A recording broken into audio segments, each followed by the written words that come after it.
ایک وقت کا ذکر ہے کہ شیراز کے شہر میں حسن نام کا ایک امیر تاجر رہتا تھا۔ وہ اپنی تجارت میں بہت کامیاب تھا اور دور دور تک اپنے قیمتی ریشم، مسالے اور جواہرات کی وجہ سے جانا جاتا تھا۔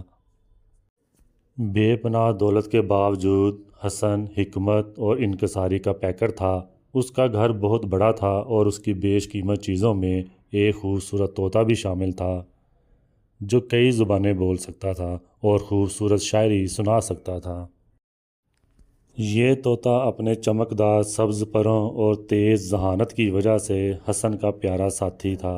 ہر صبح جب تاجر اپنے روزمرہ کے کاموں کے لیے تیار ہوتا تو طوطا اسے صبح بخیر کہہ کر خوش آمدید کہتا اور اکثر اسے حوصلہ دینے کے لیے ایک شعر سناتا۔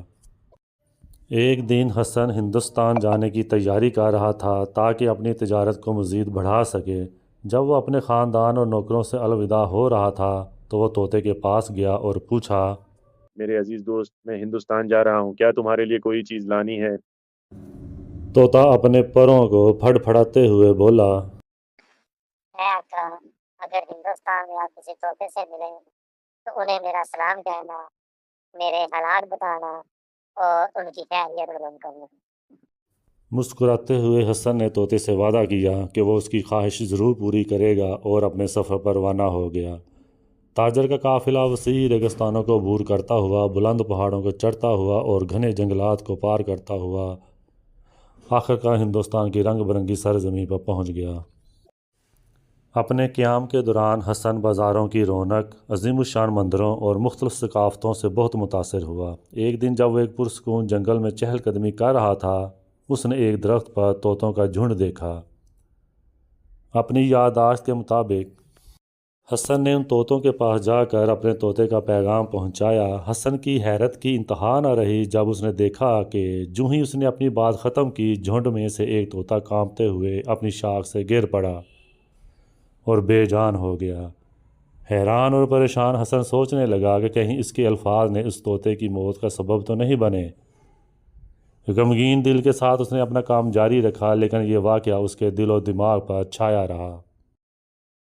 شیراز واپس پہنچ کر حسن کا استقبال خوشی اور جشن سے کیا گیا۔ اس نے اپنے خاندان اور نوکروں کو اپنی مہمات کے قصے سنائے، لیکن جب وہ اپنے طوطے کے پاس گیا تو غم سے بھر گیا۔ میرے عزیز دوست، میں نے ہندوستان کے طوطوں تک تمہارا سلام پہنچایا، لیکن کچھ افسوسناک ہوا۔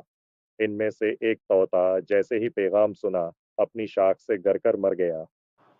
مجھے ڈر ہے کہ میری باتوں نے اسے نقصان پہنچایا۔ جو ہی حسن نے اپنی بات مکمل کی، اس کا طوطا بھی ویسا ہی برتاؤ کرنے لگ گیا۔ وہ کانپتے ہوئے نیچے گر گیا اور مر گیا۔ حسن کو بہت زیادہ غم ہوا۔ اسی غم کی حالت میں وہ اسے باغ میں لے گیا اور اسے وہاں ایک کونے میں رکھ کر پتوں سے ڈھانپ دیا۔ دن ہفتوں میں بدل گئے اور حسن کا غم آہستہ آہستہ کم ہو گیا۔ ایک صبح جب وہ اپنے باغ میں چہل قدمی کر رہا تھا تو اسے ایک جانی پہچانی آواز نے چونکا دیا۔ اوپر دیکھ کر اس نے اپنے طوطے کو زندہ اور صحت مند ایک درخت کی شاخ پر بیٹھا پایا۔ وہ بہت حیران ہوا اور طوطے سے پوچھا، یہ کیسے ممکن ہے؟ میں تو سمجھا تھا کہ تم مر گئے ہو۔